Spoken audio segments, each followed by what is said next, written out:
ఎక్కడో దిక్కులేని దాన్నిగా బ్రతికే నన్ను ఈ దివాణానికి రాణిని చేశావు. మంచికి మారు పేరైన భర్తను ప్రసాదించావు. నాకింకా వేరే కోరికలంటూ ఏముంటాయి స్వామి? నా దేవుడెప్పుడూ నా కళ్ళ ముందుంటే అంతే చాలు. రమా,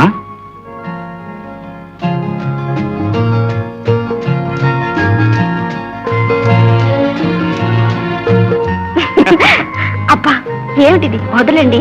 మీ ఆజ్ఞను పాలించేది ఆ పూజా మందిరంలో మాత్రమే రాణిజీ.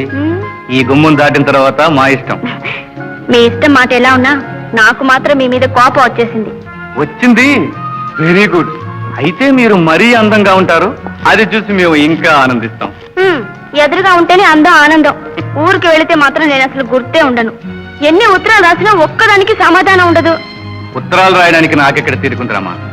అయినా నిన్ను తలుచుకుంటే నాలో పొంగే భావాలను ఉత్తరాల్లో రాయడం కన్నా గుండెల్లో దాచుకుంటేనే ఆనందం ఉంది. అలాగే దాచుకోండి. మీలా నాకు దాపరికాలు చాతగావనేగా. ఇక నుంచి నేను ఉత్తరాలు రాయడం మానేస్తాను.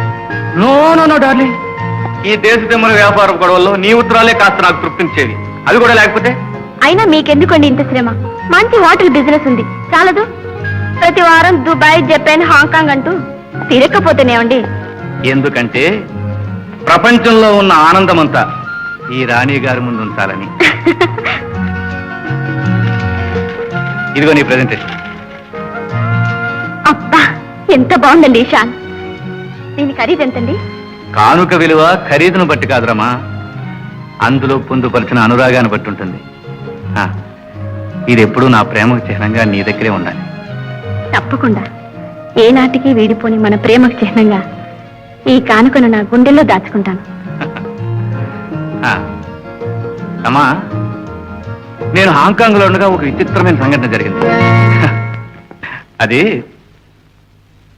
ఏమిటంత దీక్షగా చూస్తున్నావు? మీ చిన్నప్పటి ఫోటో. దీన్ని ఇలా జేబులో పెట్టుకుని తిరగండి, పోయిందంటే కష్టం. నేనంత దురదృష్టవంతునంటావారమ్మా? ఉన్న ఒక్క తమ్ముడిని పోగొట్టుకున్నాను. ఈ ఫోటో కూడా నాకు దూరం అవుతుందంటావా? ఆహా, నా ఉద్దేశం అది కాదండి. ఇంత ముఖ్యమైన వస్తువుని తగినంత జాగ్రత్తగా ఉంచాలని. ఫోటోను జాగ్రత్తగా ఉంచడం మాత్రమే కాదు, ఎంతో మెలకువగా వాడి కోసం 1000 కళ్ళతో వెతుకుతున్నాను. ఏనాటికైనా మీ తమ్ముడు కనిపిస్తాడనే నమ్మకం నాకుంది.